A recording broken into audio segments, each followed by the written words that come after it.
It's Outside the Trenches, Big B, Tucker Franklin, hanging out with you, getting you ready for Thanksgiving football and much more. Stick with us. This is KC Sports Network, proudly presented by Emprise Bank. Welcome in to Outside the Trenches, special Thanksgiving episode. That though, the old Wednesday, we're live obviously at 9 p.m. before Thanksgiving. Always a big night. Thanksgiving Eve, Big B. How you doing? How you feeling? I am doing good. Not feeling that great. Actually, I take that back. I'm not feeling horrible. I'm feeling bad that the Steelers lost on Sunday, but we made some changes. Yeah. We made some changes. I hate seeing people lose their job. Don't get me wrong. But in a results-based business, I mean, it is what it is. Unfortunately, it just is what it is. Yeah. Steelers did move on from Matt Canada. I thought the press conference that Mike Tomlin gave was a good one. Heard some new phrases I hadn't heard before. Urinating on the fire. That was a new one. That was wild. But yeah, he took a lot of accountability and responsibility for making the move and making the action. He's probably my second favorite head coach in the league, truthfully, when it comes to just obviously Andy Reid, number one for me. But Mike Tomlin's one of those guys, like, he can make some chicken salad out of some chicken, you know what? Yeah, just look at how he was able to manage. I just go back to how he was able to manage Le'Veon Bell, Ben Roethlisberger, Antonio Brown, all on the same roster and not hear a peep from any of them until after they left. Yeah. Oh, what a coach. The thing about Mike Tomlin, and I know why he did what he did, obviously I follow the Steelers. There was so much chatter about him not being the person that fired the head coach, that it was actually the owner, that it was Art Rooney, and Tomlin didn't do it. And first off, my thought was, who cares? This is what we all wanted, so it happened. But second of all, one thing that a lot of people don't know is that while Art Rooney is in the background, he's one of the more hands-on owners in the league. He doesn't talk to the media often or anything like that, but he's involved. He is absolutely involved, not in day-to-day stuff or coaching or depth charts and stuff like that. But when there's decisions that are being made, he is absolutely involved in that. Well, it was a big decision, and a decision that wasn't probably taken lightly around Pittsburgh. I know a lot of people have wanted him out for a while, but excited to see the next chapter for them, because as we talk about pretty much every week on this podcast, NFC North, tough division, still up for grabs. Still up for grabs. The NFC North is, especially, I think he got a team out of it now with Joe Burrow's injury that he has. I believe that has happened since the last time we recorded a podcast. Joe Burrow out for the season, torn ligament in his hand. It looked like he was shot when he threw the ball. It's kind of what it looked like. Yes. On the touchdown pass. It was tough to see, tough to watch. But yeah, AFC wide open, really now. Big B, and I want to have a conversation with you about it. It kind of seems like we have this conversation almost every week, right? About the AFC and the Chiefs, and the Chiefs offense isn't what we've come to expect the Chiefs offense to be. Sure. But still, they go toe-to-toe with the Philadelphia Eagles, who are regarded as the best team in the league. They go toe-to-toe. They outgain them on the offensive side of the ball. Their defense, for the most part, the Chiefs defense dominated that game, allowing only 21 points. 3 touchdowns shouldn't be a death sentence for a team with Patrick Mahomes on it. I'm curious to what your thoughts are when it comes to the Chiefs offense and, their sustainability, their consistency, because there are some flashes sometimes when they put a drive together and you're like, okay, there it is. That's the Chiefs offense that we know, but it's not all the time. I'm curious to what you think about, like, how they stack up with the AFC and how the other teams around them are, because they go toe-to-toe with the best team in the league, only lose by 3 points, but in every statistical category pretty much beat them. Yeah. Well, I mean, the key turnovers, you can't do that. 2 turnovers in the red zone. I mean, that was basically the difference in the ball game. But the one thing that we talked about last week that, the Chiefs dominated the line of scrimmage. That's the one thing that I thought that they were going to have an issue with. They won the physicality battle against the Philadelphia Eagles. They did. The one thing that I know a lot of people have said, and while watching the game, they maybe should have tried to run the ball a little bit more. Pacheco and the offensive line was having their way. 19 carries seems like a ton for him. It is, but maybe it should have been 25. They were running the football and having success. Maybe you stick with that a little bit more. When things aren't necessarily going good in the passing game because guys can't catch the football, it's just maybe you run it a little bit more. But as far as the rest of the AFC, things are up for grabs. But I wouldn't be too discouraged if I'm a Chiefs fan today. I just wouldn't. I know a lot of people are upset that they lost the game, and I'm not saying you shouldn't be, but I wouldn't be too discouraged because, again, they went up against one of the most physical teams in the National Football League, and the Chiefs were the more physical football team. Just period, point blank. They were the more physical football team. 2 key turnovers, an interception and a fumble in the red zone were the difference. Yeah. So I wouldn't be – if I'm a Chiefs fan today, I'm upset that we lost, but I wouldn't be too discouraged because your football team is still very, very good. The turnovers you mentioned are something that I think that there's just variance there, right? I don't think that that's who the Chiefs are, or the red zone turnovers, right? I think that that's something that will get worked out. Sure. And I thought that there was a really good point made on the Amateur Hour podcast. You guys can hear that later today on Thursday. But Dirk makes a really good point about he made a comparison to Travis Kelce's fumble against the Bengals last season in the regular season, how it was almost really similar to what happened in this Eagles game. Now, I think even the lead was a little bit similar. Time in the game was a little bit early for the Chiefs on that one, but against the Eagles, I should say. But I don't think we're going to see that. And I don't think we're going to see the Chiefs wide receivers drop the ball 9% of the time they're targeted for the whole season. Now, on the other side of the coin, you can say, Tucker, it's week 12, buddy. Like, maybe they are what they are at this point. We've had that much time. We've had that much of a sample size. Maybe that's just who we are. And maybe it is, but I want to believe that a team with Patrick Mahomes, that a team with Andy Reid, that a team with the system that they have in place, Travis Kelce, those mistakes that they have are easily fixable. It's not like they have a mistake on there that or a flaw that is incredibly, well, the wide receiver talent might not be at the level that it needs to be. They can't do anything about that right now. Trade deadline's over. They're not going to find anybody off the street that they can bring in. They got the guys who they have. No, name the guy off the practice squad. He's not going to fix what's going to happen, right? Like, he's not going to fix anything. They've got the guys that they've got.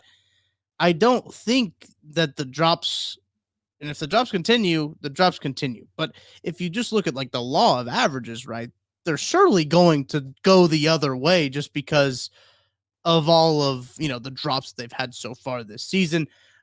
I'm curious your thoughts on that, Big B, because when it comes to you, when you look at this Chiefs offense, do you think it's more of like, this is who they are?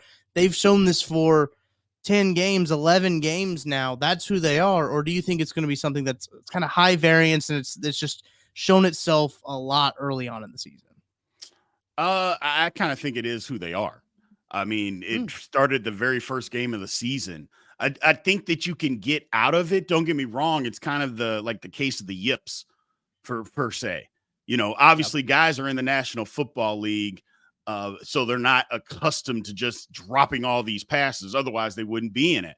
Now guys do drop, more passes than others, I mean, it's tough to say. I just think that they can get out of it, but they are who they are as far as what the players are. I mean, it's just, you can't change that, but you can change, like I said, it's a case of the yips. I just think the mentality can change. So hopefully they can snap out of it because, again, this is a game that was lost because of drop passes, just like the Detroit Lions game. That was a game that was lost because of drop passes. I know, people aren't going to say that, or I take that back. Players aren't necessarily going to say that, But that's the reason that the game was lost. I mean, Patrick Mahomes throws a touchdown pass to Scantling. I mean, you couldn't place the ball any better if he walked it down to him. He just literally just dropped the ball. I mean, what else do you want him to do? Even on the fourth down play, Watts got to make that catch. The ball went through his hands and hit him in the helmet. He didn't get deflected. Nobody knocked his arms down or anything. He just dropped the football. So, you know, at some point, those things got to work themselves out. But I think the Chiefs, I think it's a mental block type of thing that they just got to work through. It's a very nuanced conversation to have, Big B, about this Chiefs offense, while you can still be a little worried or panicked about the state of the wide receiver room and how the wide receivers have performed so far this year. But on the other hand, you could still be confident in how the Chiefs stack up in the rest of the AFC. I mean, they're a game and a half back of the top seed. Both things can be true at the same time. Nuanced conversations, famously easy to have on the internet, right? So you're not gonna have very many level-headed conversations on Twitter. So that's why we try to have them here about the Chiefs offense, because I think both things can be true, right? I think that they're kind of stuck at wide receiver, right? That's pretty clear. It's pretty evident they're stuck there. They don't have enough talent there. They don't have the talent that they thought. Their plan, I believe, even the guys from NFL Network, I think it might have been James Palmer, came out and said, "Hey, look, they're admitting their plan didn't work this year with wide receivers. They had a plan. It didn't work this year, but they're 7-3. And they're a half game back off of the 1 seed with a defense that is outstanding. With guys like L'Jarius Sneed locking down AJ Brown, who had 1 catch for 8 yards. The one explosive play they had was Devonta Smith, who got matched up on a safety. You get got sometimes, right? Sometimes. They got. He made a play. But what I really noted in that game, when I was leaving the stadium and I was Twitter fingers going all crazy as I'm trying to walk out of the stadium, and Tara's over here telling me to look up off my phone or I'm going to get lost. And all of that is the receivers were the difference in that game. You look over at the Eagles receiving core. They had a guy step up, make a play, a guy who was a Heisman winner, by the way, a guy who was a first round pick. They had investment in that wide receiver position. You could say the opposite for the Chiefs, actually, in terms of their investment in the wide receiver position. That's just some of the things I took away. I think both things can be true at the same time, where the Chiefs are still, I actually think they're still the favorite to win the Super Bowl right now. According to DraftKings Sportsbook, I think Jalen Hurts moved into betting odds favorite to win the MVP, which after that game is kind of a weird one to move him into the betting favorite for. Big B, actually, before we get too far, have you seen the tweet comparing his numbers to Jordan Love's, and they're strangely similar? Yes, I absolutely have. It's crazy. Yeah, this is not an MVP caliber season for Jalen Hurts. He's not playing like an MVP, not at all. And I'm not Jalen saying Hurts he's playing bad or anything I'm just saying, when you think of the most valuable player of the National Football League, what he's doing on Sundays is not what you think of. It's Tyreek Hill, by the way. If there's ever going to be a year for non quarterback to win this award, it's going to be this year. It's going to be Tyreek Hill. Absolutely. But yes, all of that to say, I think the Chiefs will be okay. The back half of their schedule is not as hard as we anticipated it to be, right? Especially with Joe Burrow going out. That's their Week 17 game. Who knows if Jake Browning plays like Tom Brady possessed, or the prime Joe Montana. I guess that could happen. And then that game gets a little bit more interesting. Right. But the Bills look like they're in a kind of a state of disarray. All of the games that look like they're going to be their tough game, the Chargers coming up in late in the schedule. They're ready to quit. Their back half of their schedule is a little bit lighter, and I think that does benefit them a little bit in a lot of ways, and that can help them kind of get right. It starts with the Vegas Raiders this week, which they're playing better. They're playing better. They don't have a ton of talent, but they're playing better. But it shouldn't be a game that the Chiefs, I mean, they're NFL talent, don't get me wrong, but the Chiefs should be able to beat the Raiders. Absolutely. They should.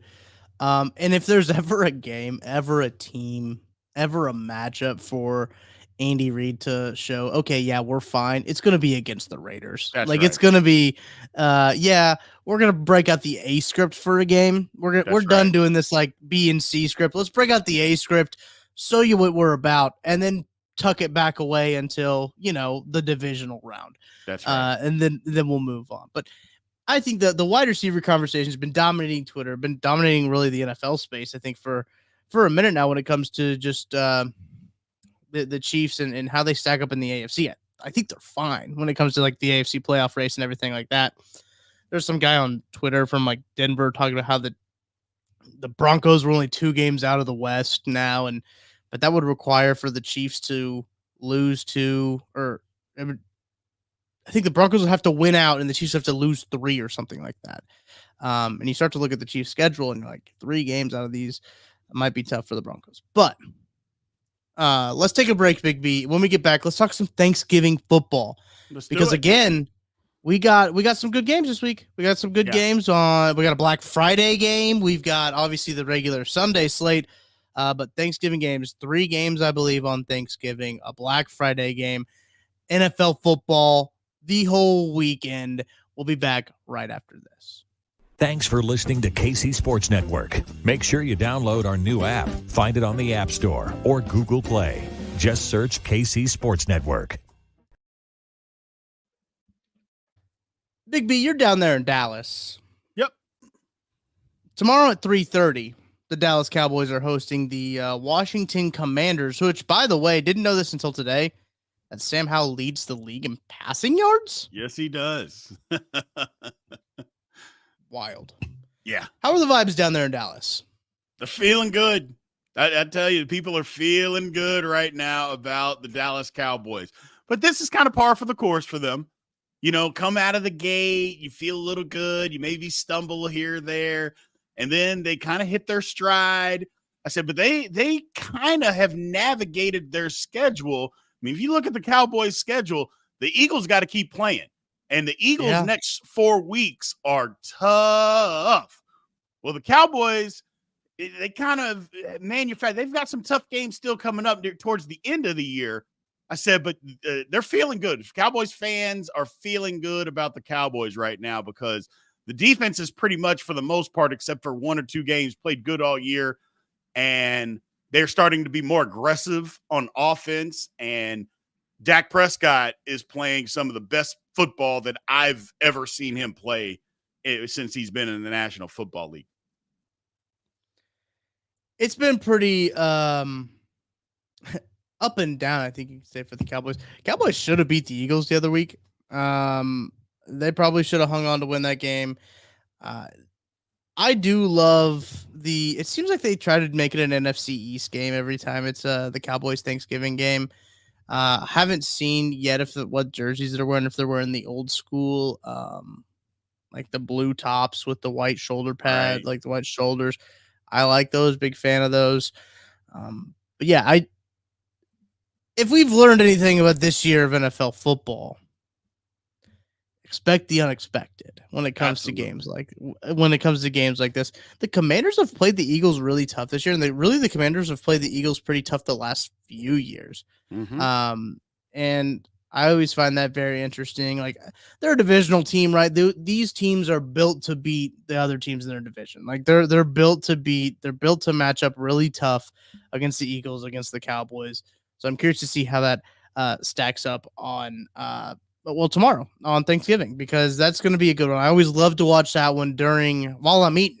Right. But they've added the 3 games. Was this new last year or the year before? I can't remember. Fairly new. They've added the Sunday night game. Well, it's a Sunday night football broadcast, but it's not a Sunday night football game. They've added the night game to it. But first, the 11:30 a.m. kickoff for the Detroit Lions and the Green Bay Packers. Mm-hmm. Listen, that's a home game for the Lions, right? Tradition, as tradition says. 11:30 a.m. kickoff Central. Right. So that's kicking off at noon 30 for the Lions on a Thursday against the Packers. Big B, thoughts on this matchup? The Packers have been playing better as of recently. Yeah, Packers have been playing better. But but I like Detroit. Here's the thing about Detroit. Detroit's defense hasn't played great the last 3 weeks or so. Hasn't been great.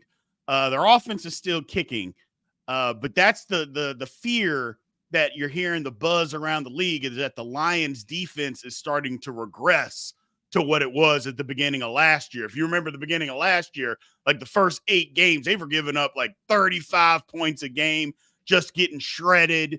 They got rid of some players.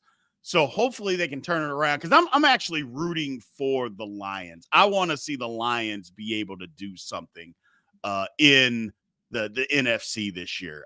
It's going to be tough, but I am rooting for the Lions just for the simple fact that they haven't done anything for so long. It's like, oh my goodness, come on, man.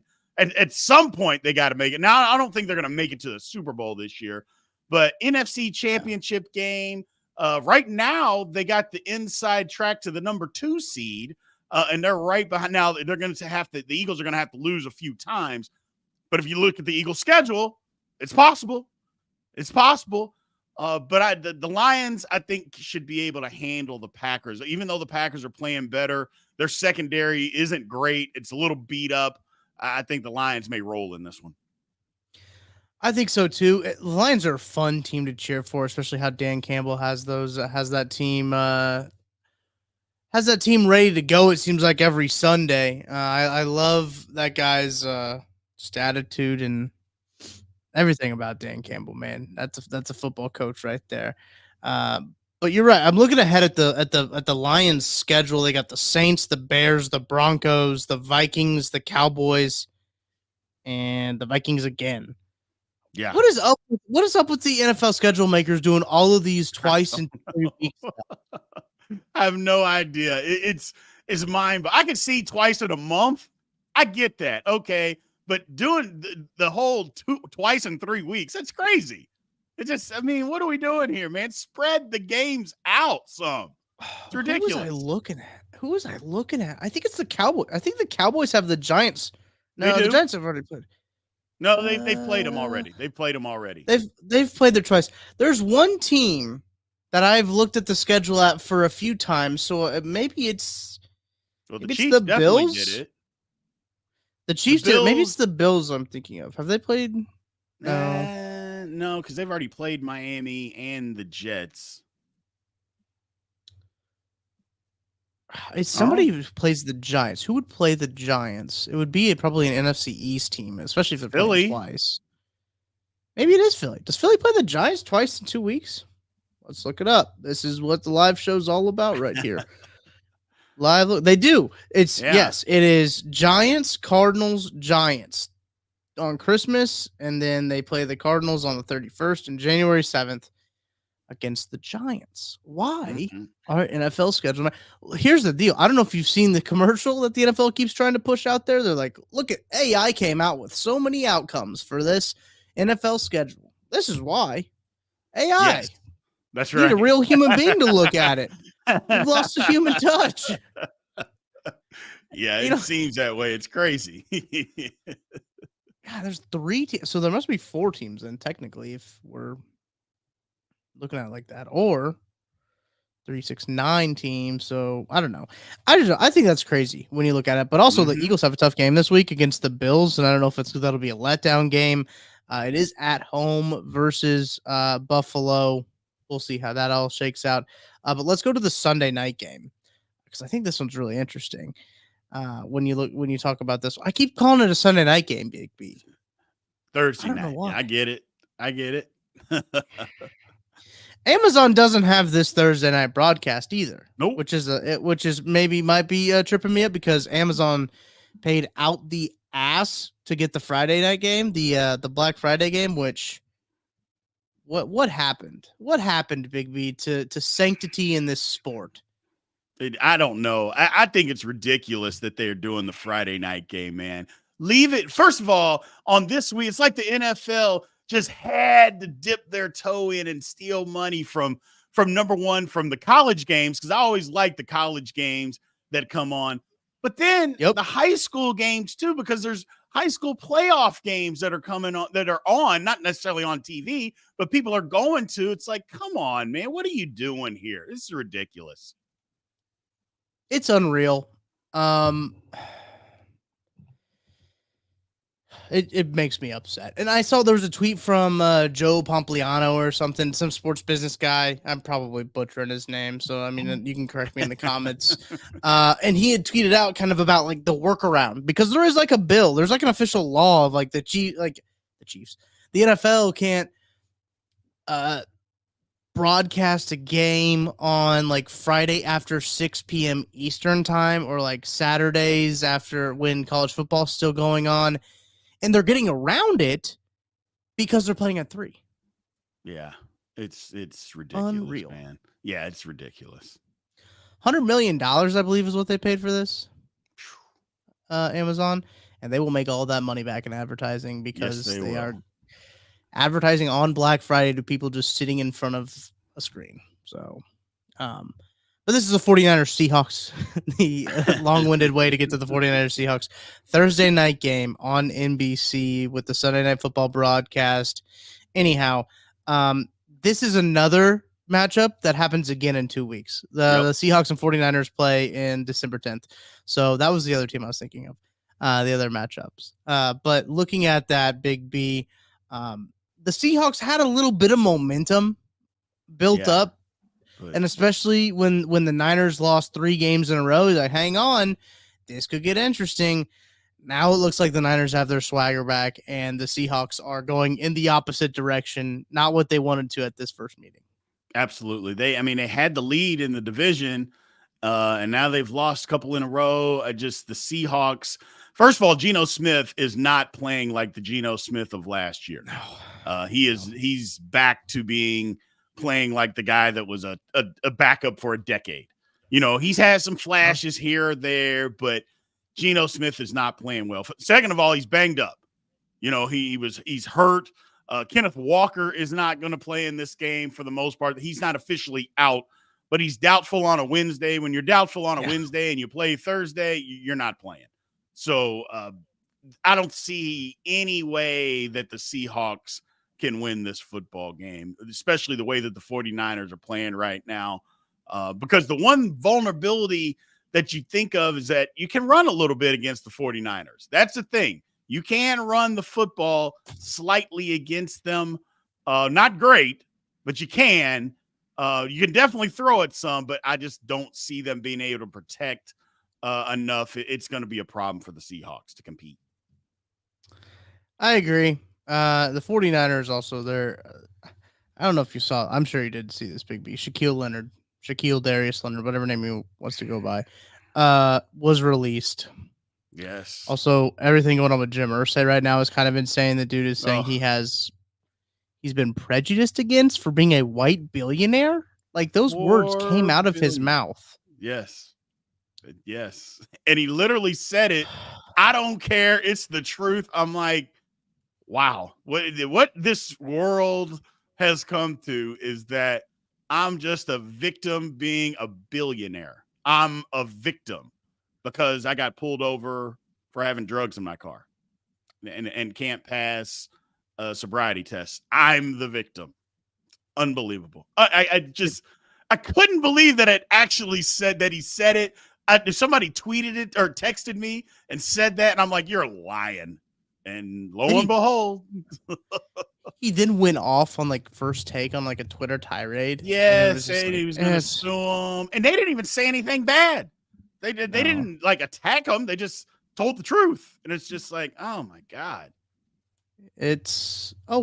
weird things are happening in Indianapolis. I feel bad that Anthony Richardson's not healthy. Maybe. I don't know. I really like Anthony Richardson. I hope he's doing all right now. Yeah. Save him from Jim Irsay. So did the Niners get Shaq Leonard or whatever he's going to go by? No, so that's what I'm saying is like I feel like that's just like it seems like a foregone conclusion because the 49ers just get every defensive lineman that's available, right?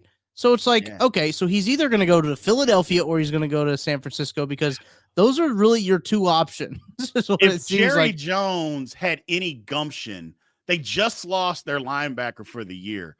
There's zero reason that they don't go get this guy. If he can play, if he passes all the medical stuff, there is zero reason that the Cowboys shouldn't go and get this guy, even before he cleared waivers. Just pay him. You're going to need him. I mean, it's not like you're not even going to need him next year. You are. So if he clears all the medical stuff, I mean, he's tailor-made for what the Cowboys actually need at this point in time. But Jerry Jones hasn't done that stuff in the past, so we'll see. That's the tough part is his medicals. Like, his body went so downhill so fast. Yes. And he was like nerve 2 damage years too. Yeah. Yeah. It was like 2 years ago. He was like the best. Well, Fred Warner still exists. He was like the second best linebacker in the NFL. I mean, he was first team All-Pro 3 years. 2019 or 2019, 18, 19, and then 21.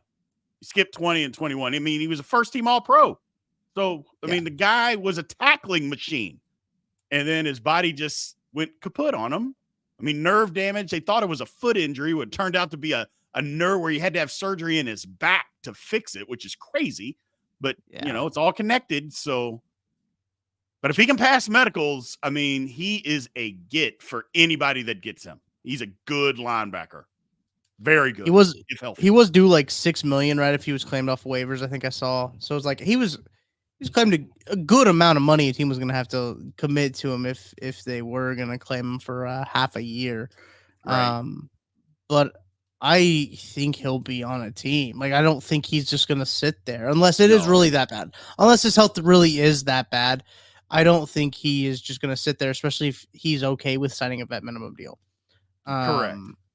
If he's okay with that, then I think that he will be employed tomorrow. Let him sit out the holiday, let him have the holiday, and then sign on Black Friday. Which, speaking of Big B, Dolphins and Jets playing on Black Friday. Are you going to watch this game? Nope.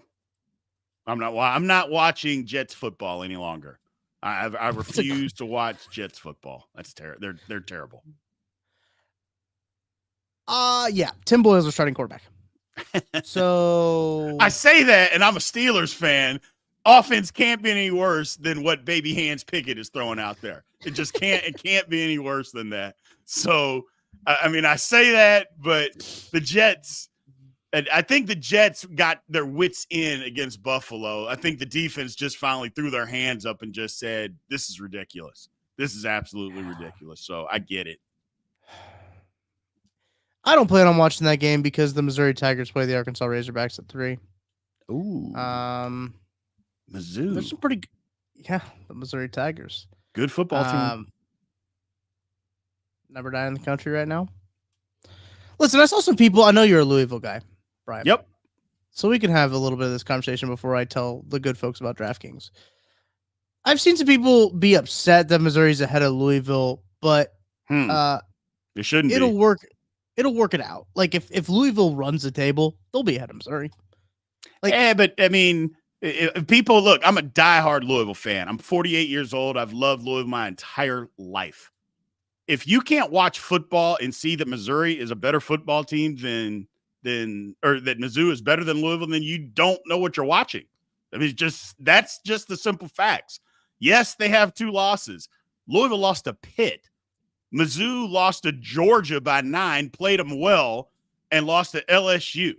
So there's a huge difference there. And it's just Missouri is a better football team than Louisville. So, and that pains me to say, trust me, it pains me to say, especially as a guy that played at Kansas State, but the truth is the truth. So I saw a lot of people saying that like the committee put Tennessee still in the rankings to I believe boost up Missouri's resume, though. They did to boost up Georgia's resume. I don't know about Missouri's resume. It's I don't Georgia. know. But either way, there is no reason for any reason that Tennessee should be ranked in any poll anywhere for anything football related wise. No reason at all. They've been pasted the last 2 weeks. Pasted. But Georgia has a ranked win, though. And that's why they're doing it. Yeah, and Alabama, too. Right. I think it's more Alabama than Georgia. Yeah, that's a good point. I forgot about that. I think I talked about this on the Barely Bowl eligible show. I do the college football show. I heard somebody say this. I can't remember who it was. Maybe it's Danny Cannell. He said that the committee does 6 through 25 to justify 1 through 4. And you can kind of get hints on what 1 through 4, or really what 1 through 6 will be, I guess, by what they do 25 to 7, right? You can kind of get a hint of like, okay, they're really valuing Washington a little bit more than they are Florida State now. Now, Right. I don't know if you saw Clemson snuck into number 25. That's a ranked win for Florida State now. So there's a little bit of things there. I'm sure you turned into this NFL podcast to hear Big B and I talk about the college football playoff selection committee, which happens in Grapevine, not too far from where you're at, Big B. No, that's where our man Nick Lecky, that's where he's from, Grapevine. Yes, it's true. They probably just do it right there at Grapevine High. Yeah. I don't know. They'd probably do it at some major hotel that they got in Grapevine. I'm sure they do it at the Four Seasons. That's probably actually where they do it at. But Big Beat, there is a lot to be thankful for. Family, friends, food, and NFL football all week long. DraftKings Sportsbook is keeping your Thanksgiving week a week full of action. New customers can bet just $5 on the NFL action and score 150 instantly in bonus bets. No matter what your appetite is, there's something for you. Money lines, parlays, props, live bets, and so much more. You name it, they've got it. Chiefs early line, 8.5-point favorites against the vaunted Las Vegas Raiders. So this is what you got to do. You got to download the DraftKings Sportsbook app now and use the code KCSN. New customers can bet $5 on the NFL Thanksgiving action and score 150 instantly in bonus bets. Only on DraftKings Sportsbook, an official sports betting partner of the NFL. With code KCSN, the crown is yours. Gambling problem? Call 1-800-GAMBLER. In New York, call 877-8-HOPE-NY or text HOPE-NY 467-369. In West Virginia, visit 1-800-GAMBLER.net. Please play responsibly. In Connecticut, help is available for problem gambling. Call 888-789-7777 or visit ccpg.org. On behalf of Boot Hill Casino and Resort in Kansas, must be 21 or older in most eligible states, but age varies by jurisdiction. See DraftKings.com/sportsbook for details and state-specific responsible gaming resources.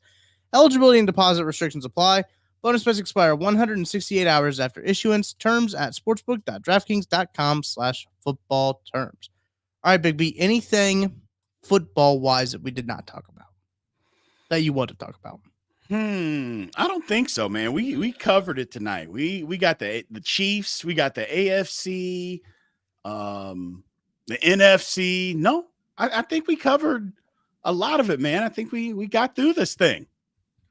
So let's talk about Thanksgiving. Yes. That's what I want to talk about now. So if you're like, okay, this is where you turn the podcast off if you don't want to hear any fun talk, any of the fun stuff. Go ahead and turn off the podcast now. If you want to have some more fun, if you're trying to hang out for a little bit, get some time away from the family still a little bit, you can listen to us chop it up about Thanksgiving. Big B, you were on 21 Questions last week, and we had a few Thanksgiving questions. You and I both agree about stuffing, dressing. Very good stuff. What are you most excited about? Come Thanksgiving dinner time tomorrow. They say dinner's ready. What are you going taking a beeline for first? I'm basic when it comes to that. I like turkey. I like turkey. I like dressing. I like gravy, and I like to put gravy on all of it. Mashed potatoes. The first plate for me, it's always the same. It's always the same. Bunch of turkey, bunch of dressing, bunch of mashed potatoes and gravy, and I load that thing with gravy. The whole thing. That is my first plate. That is what I am excited for tomorrow. Bread dressing, cornbread dressing. If you have two different kinds, it's best. So, and I call it dressing, by the way. I don't call it stuffing. I never have. Never have. Interesting. I was having a conversation. I was having a conversation with Sean Barber today. He's from Richmond, Virginia, right? So he always called it stuffing. That's north enough to call it stuffing. I'm just curious where that line is, because I mean you're in Kentucky, Indiana, Kentucky, essentially. You're right there on that border. That's like I don't know. Nobody called it stuffing where I'm from. That is not. Nobody That's did. It was interesting. always dressing. It didn't matter if you stuffed the bird or not. Nobody called it stuffing. Whether you put the dressing in the bird or you didn't put it in the bird, which depending on where you're from, and who's cooking on what you do with that. I always think that's a waste. I know you get all those good juices by stuffing the bird, but I'm like, but if you take it all out and you put it in a separate dish anyway, why don't you just make it that way? Throw a little turkey broth in there and figure it out. But some people are like, no, you got to stuff it. So it is what it is. But no stuffing. No stuffing. Dressing. I just am very interested in the dialect map there of like where's the area? What is that area there? So I had never, and this was something, it's probably a cultural thing, right? I had never really had collard greens before. I've had it a couple of times, but never yeah. Can you believe that? Bite your tongue, Tucker. Big B, it's probably because I'm white as a ghost. That's probably why. No, I know. I will say this. If you're from down south anywhere, I don't care who you are or where you are, you're eating greens.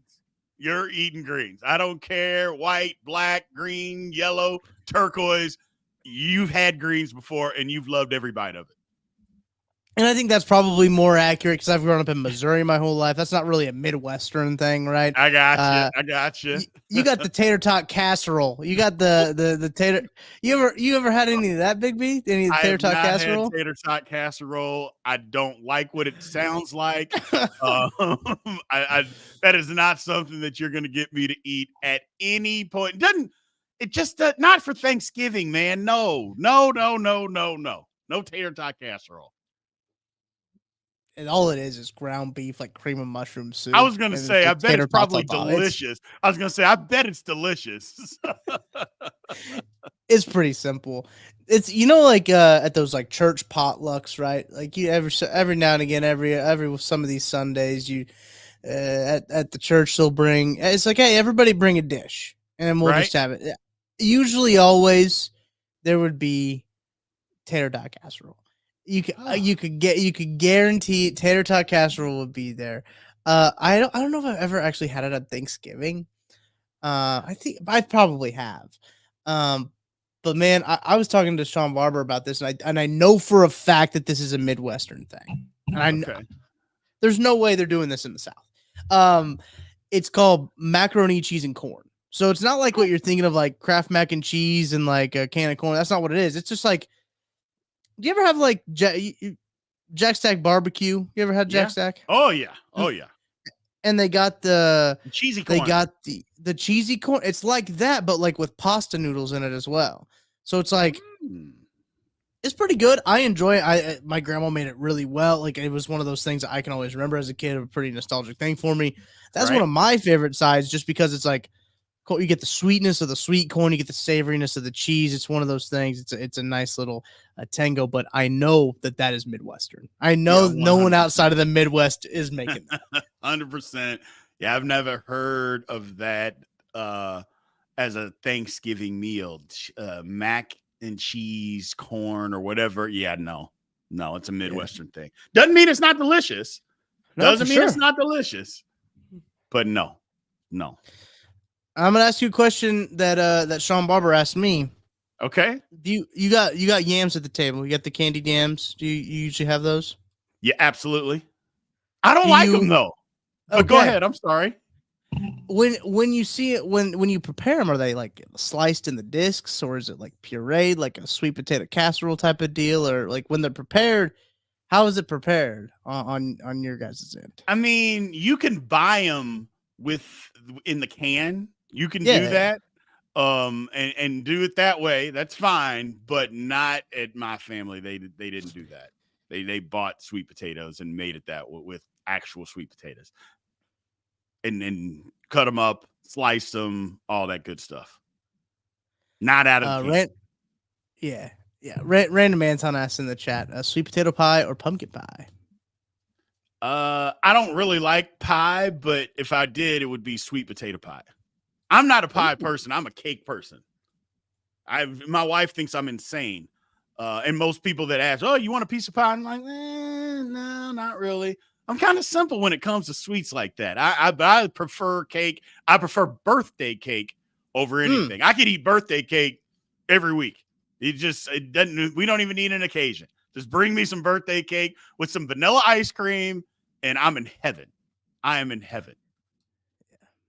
I'm not too picky, truthfully, when it comes to sweets. I got a big old sweet tooth. I don't know what it is. My girlfriend Tara does not have a big old sweet tooth as I do, but I always, every night around, this time right here, about 9 o'clock, I'm like, what do we got sweet in there? What do we got? What do we got? Can I go grab some ice cream or something? Can I go get something sweet? Got any leftover candy sitting around? Yeah, but got a big old sweet tooth. That's it. It's good stuff. Does she bake any sweets and stuff like that around Thanksgiving? So she is big into brownies. She loves baking brownies, and that's one of her things. And like brownies are my weakness. But her signature dish, she doesn't really bake. What she makes is a killer green bean casserole. Her green bean casserole is like makes the cream of mushroom from scratch and everything.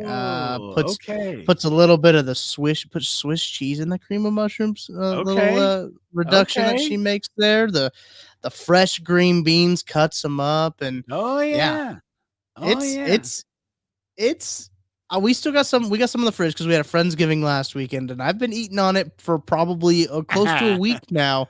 Good for you, man. Because we made a big old stuff, but that's her thing is the green bean casserole. I love me some green bean casserole. Gotcha.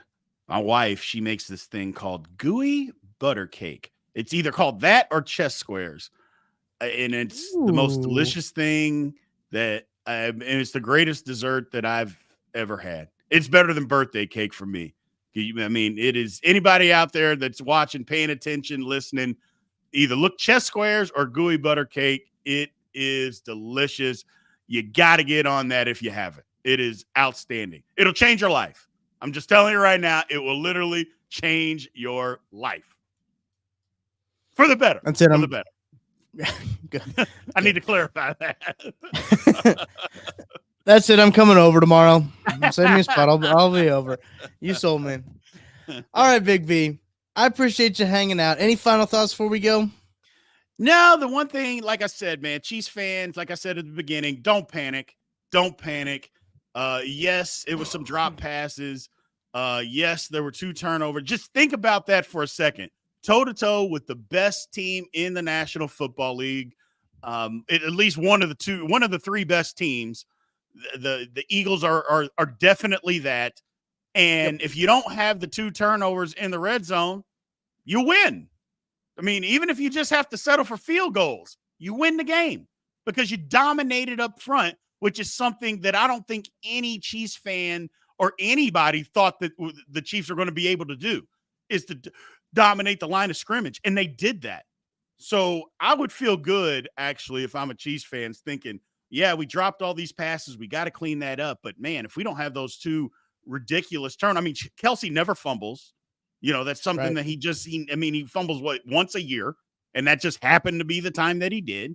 Mahomes doesn't throw the ball, kind of lobs a late interception. It was a good play by Baird. I'll give him credit for that. But if you just kick those 2 field goals there, you win the game. So I wouldn't panic if I were Chiefs fans, man. I just wouldn't. Not to mention, you're still a really good football team, and you're 7-3. So there's worse things that you could be. You could be a Steelers fan right now with baby hands Pickett. Think about that. Just think about that. It's a great sentiment to end on, Big B. Chiefs fans have a lot to be thankful for, including their quarterback. A lot to be thankful for in Chiefs Kingdom. We appreciate you guys hanging out with us live at the time. If you're watching with us live, appreciate you guys. Also appreciate you listening after the fact on the KCS and audio platforms. Make sure to go check out our Sola KC raffle we're doing right now for Operation Breakthrough. Hey, if you like that guy, Travis Kelce, he works a lot with Operation Breakthrough. He has an ignition lab over there that he had built right after he signed his contract. We're working with them at their holiday store. We got some cool prizes you guys can enter to win for the raffle. Details of that will be in the description, and you can go to the KCSN social channels at KC Sports Network to see a full list of the prize. Got a Travis Kelce full-signed helmet, Derek Johnson full-size helmet, signed by Derek Johnson, and then we also got mini helmets signed by Will Shields, Patrick Mahomes, Trent McDuffie, So a lot of really cool prizes you can get. One ticket, $20, 10 for I forgot. But you're gonna have to. That's why you got to go check it out at KC Sports Network on our social channels, and be sure to be tuned in here as we will get you ready for everything leading up to the Chiefs versus Raiders coming up on Sunday at 3:25. Hey, that's a Kevin Harlan Trent Green game, so big day for Kansas City on that one. We get that broadcast there. So for Big B, Brien Hanley, I'm Tucker Franklin. Have a happy Thanksgiving. We'll talk to you later.